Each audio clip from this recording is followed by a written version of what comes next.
And that's the whole point of this story. She's a Phoenician, she's a Canaanite. God himself is interacting with a person who's really at this time he's not supposed to be interacting with. But it is your faith that will cause God to move on your behalf outside of the normal scope and space and time. The foundation of your world that exists is based off of faith.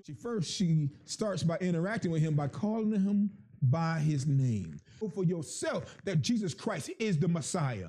That's what she acknowledges. Jesus Christ, son of David. But she also knows that the Messiah is able to take care of all those things. So she goes to Messiah, Jesus Christ, to heal those things. You got to know that Jesus Christ is the one who's going to be the answer for all your problems. The things you like, the things you don't like, he's the answer for every situation to help you through this day.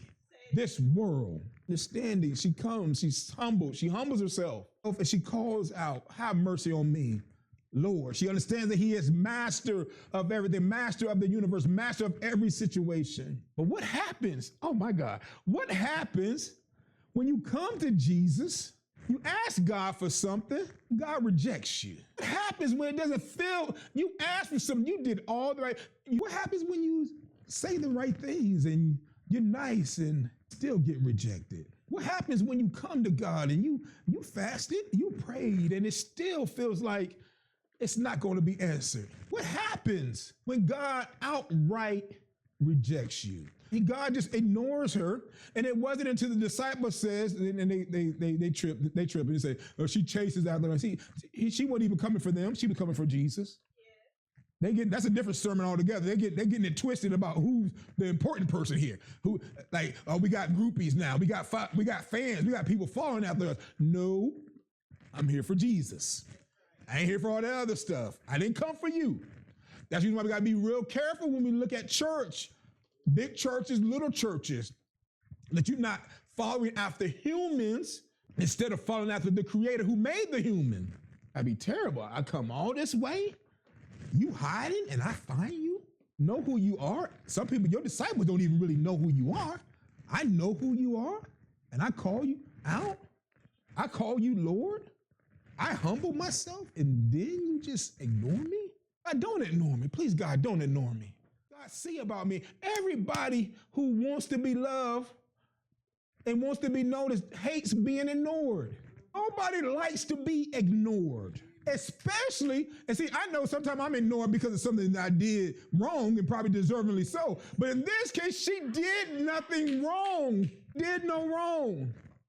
She was at peace. I'm like, man, hold up. And then, here's the part that gets me. She has to have great faith because I believe you are who you say you are. You're ignoring me to the point that makes me wonder that possibly could wonder, are you who you say you are? But she had no doubt.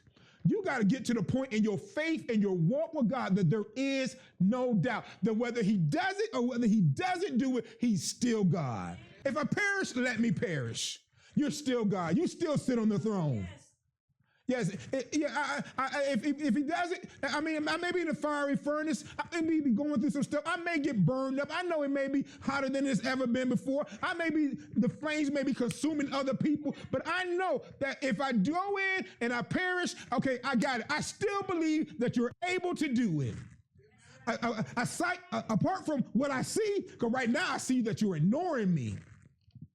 But you're ignoring me does not negate my faith. My faith overrides what I see. What I see is the disciples acting stupid. What I see is you ignoring me. That has nothing to do with who I believe you are. And I believe without a shadow of doubt that you are the Messiah, the Son of God.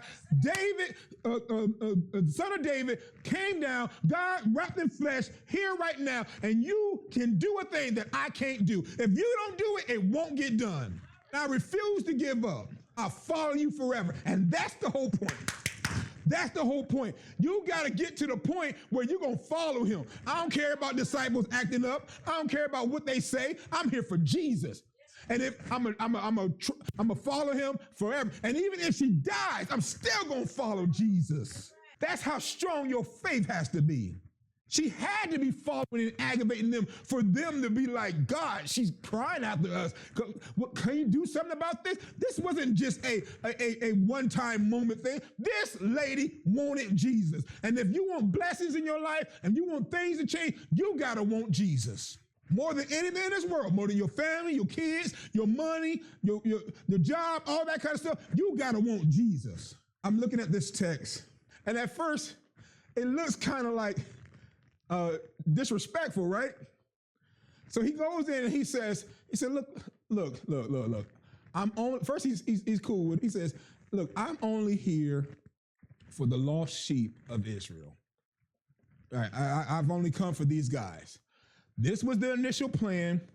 This is what I signed up for initially. This is the plan. This is what me and my father signed up for. I come down, I save these, I look for these guys, and then I do these other things. But this is the focus right now. But then she messes things up. Then she goes from just talking to him and acknowledging who he is and buttering up and praising him, talking about he's God and he's the Messiah and all that kind of stuff. That's the earthly side. She takes it one step further. She goes into worship. Because worship is a deified thing. That's a deity thing. I'm not just saying that you are the Messiah, because some believe the Messiah wasn't God wrapped in flesh. There are people who believe that. I'm not just saying that you are man. Oh, no. I believe that you're God. And she began to worship him. You have to get to the point. See, everybody is comfortable with praising. At least some of us are. I know y'all were a little shaky this morning, but at least some of us are good with praising God. But not everybody is good with worshiping, because worshiping, you must be able to have that with spirit and in truth. You must do that in spirit and truth. You must have the Spirit of God. But she didn't have the Spirit of God. She just did the best she could based off of that time frame. And she began to bow down and worship him. That was a big thing. Because nobody does that to a person who they perceive as a human being. So she begins to pull on his divinity, talk to his humanity, pull on his divinity, and she says, Lord, help me. Say what you want. Say what you need, mean what you say, worship the Lord and acknowledge. Just say what you want. Lord, help me. Lord, help me. Sometimes you just got to say that. Sometimes you got to take away your pride. Because, see, faith, the absence of faith would say that you don't need help. The absence of faith would say, I got it. You don't need help for anything. But say, Lord, help me. Because I ain't got it together. I still got some needs. I still got some issues. And even if I think this is good, there may be something more and better for my life. Lord, help me. Come on, say that with me. Say, Lord, help me. And so here we go. So now I'm thinking he's being, initially when I was younger, I used to think this is disrespectful. But there's something to this part. Let's go. He says in the 26th verse, he said, but he answered and said, it is not meet to take the children's bread and cast it to the dogs. So you calling me a dog? In Mark, it says, but Jesus answered, he said, children must be fed first. Isn't it right? It isn't right to take away their food to feed it to the dogs. It's still talking about dogs. It's still saying that you really not supposed to be here. You really ain't at the table. This ain't for you. This ain't your party. My initial sermon, I had a thought to call this sermon Party Crashers. This ain't your party. This is supposed to be for the Jews. This is the Jews' time. This is the plan. We're going to follow the plan. We're going to follow the plan. It's the Jews first, and then, we get to the Gentile. So what he's saying here, this is the point. Note this. This is so interesting to me. He's in Canaan, right? Tyre and Sidon. He meets this woman. We'll pull this together. He meets this woman. She encounters him. Worship. It's out of time and season. And she says, essentially what he said here is, your time has not yet come. That's what he's telling her, is your time has not yet come. It is not right for me to feed the dogs before the children. The dogs get their scraps. The dogs get their pieces, right? But it was after everybody else had got fed. I know sometimes there's this debate about, it's a stupid debate to me on social media. It's like, hey, when you're feeding the children, do you feed the children first or do you feed the husband? Duh, you feed the children first because they don't know how to fast. They don't know how to go without. The husband will figure it out. The husband go out there and kill something and fry it up and barbecue it if need be. Children don't have that luxury. So he's essentially saying the same thing. I got to take care of the children first before I get to you because your time has not yet come. But note this, it sounds familiar, so let's go. John chapter 2, verse 1 through 4. Remember the first miracle? Jesus Christ is at a wedding feast in where? Cana, Galilee.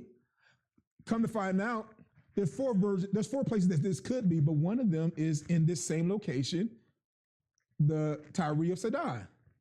So essentially, if you take one of the four locations, we're going to take for this text, he's in the same location, in the same place, and he meets a woman. His mom comes to him, entreats him, and asks him to perform a miracle. He's supposed to be chilling, and he's like, my time has not yet come. It's not the time for me to start this thing up. He's telling her the same thing. But both women do the same thing. They move God by their faith. Mary turns to the servants and says, she don't even say nothing else to Jesus. All she says is, whatever he says do it. This lady right here responds in the same manner. She says, even the pups, even the dogs get the crumbs from the master's table. It's like, look, I'm going to get the, I know you're able to do it. I know you can do it. Let me go ahead and get it now. Let me move. Let me crash this party real quick. God, according to my faith. And when he hears that, he can't help but say, you know what you said is true. Whether you get it now or whether you get it later, but right now you need it now. So let's go ahead and have you jump the line. There are some things in your life where your faith, your unmovable, unfathomable faith will cause you to jump the line and receive things that you're not supposed to receive at that given time. He's going to go ahead and have you upset the party. He's going to have you crash the party. Oh, it wasn't the time and the season for you to get your blessing. It wasn't the time and season for her to receive the things. It wasn't what she's supposed to happen. He wasn't being disrespectful. He was just trying to let her know what the correct order was. But faith would allow you to move outside of the normal scope of order and time. Her faith was like, look, in my mind, it's already done. That's what she said. You got to see it. In her mind, it was already done. Because let's follow it through slowly. For some people who ain't catching, I'm gonna run it back. If you feed the children and the crumbs fall, then they come to the dogs. She said, well, even the dogs get the crumbs. What she's saying is, in my mind, it's already done. So go ahead and do it now. She believed before he had arisen, he had became the ransom, before the Holy Ghost Spirit had came, before the Gentiles were even in the picture, she believed that she can go ahead and get it in and get what she needs. That's some crazy faith. She saw, y'all missing it. She saw throughout time that it was going to be her time. That is the faith that Abraham had. That is the faith that God gave us when he created the world. That is true faith. And he looked at her and marveled, because it's not just the fact that you believe. You can see through time that it was going to happen. So according to your faith, be it unto you. So let me go ahead and move this thing in God's mind. Because remember, God don't look at time and space the same way we do. Note that, okay? We look at everything linear. When you have the faith of God, you can begin to speak those things that be not as though they were and cause them to move into your atmosphere and into your life at that time. She had a God kind of faith. That is a God kind of faith. That's not the kind of faith that says this chair gonna hold me. That's not the kind of faith that says, oh, my check gonna come in the mail. No, she believed that a check was gonna come in the mail and she didn't have a job. And then she get a check in the mail and didn't have a job. That's a God kind of faith. It wasn't supposed to be, but it was. And she could already see it happening. She saw it happening before it happened. In your life, if we're going to multiply and begin to go to the next level, you got to see it happen before it happened. You got to see yourself being great before you're great. You got to see yourself being fine and sexy and well off and spiritually built and have the gifts working. You got to see the house being filled. Everybody see this house being filled before it's filled. You also got to see where you're going to go after the house is filled, because that's the kind of faith she had. She could see the next building. She could see the next thing before the first thing even got done. And so therefore, by her seeing the next thing, if you got that kind of faith, if you can see the thing before it happened, that means you expect this part to happen. Because if you expect Z to happen, then you got to expect B to happen. Sometimes our faith only goes, y'all missed that. Okay, so you're at A, you see Z, but you can only understand that B is supposed to happen, but you can't see B either. You can't see B either, it hasn't happened, but you have enough faith to believe B should happen because it's right after A. In her mind, she said, I'm at A, I can see Z, and by me believing in Z, I get everything in between. That's God kind of faith. She took the crumbs at the end and made it into the beginning. She literally, in her mind, she took the crumbs and made a cake. She took the crumbs. Y'all be like, well, let me get a slice of that cake. In her mind, she went in reverse and she believed God to the point that if I had this cake, I have this crumb, I have the cake. So I ain't worried about these big things. The crumbs work too. God, give me just the crumbs out of space and time. Just let me believe the crazy and wild things. Let me not just have faith enough to believe the stuff that I can't see that is possible in my mind, rationally that I can do, but let me believe in the stuff that I can't do. I know you're able to do it. From the end to the beginning, the God kind of faith goes to the end of the book and wraps it back again. The God kind of faith is the type of God that will write Revelations and you sitting here in Matthew and Mark and John. That's God. Ain't no other books in between those other ones. You got Revelations at the end. It's talking about the end. But yet the mind of God says that it's already happened. So let me write about it now. That's God. That's the reason why he couldn't help but make sure that she crashed the party. Because the way he thinks outside of space and time, she was thinking. She was right there with him when it comes to that faith. And there's no greater faith than that, to believe in the things that you cannot completely see, you don't deserve to have, you're not even eligible to have, and there you are. That God kind of faith. Because the crumbs work too. And that's what she believed. She engaged God. She engaged God with her worship. She engaged God with her conversation and her faith. You need to begin to engage God with your faith.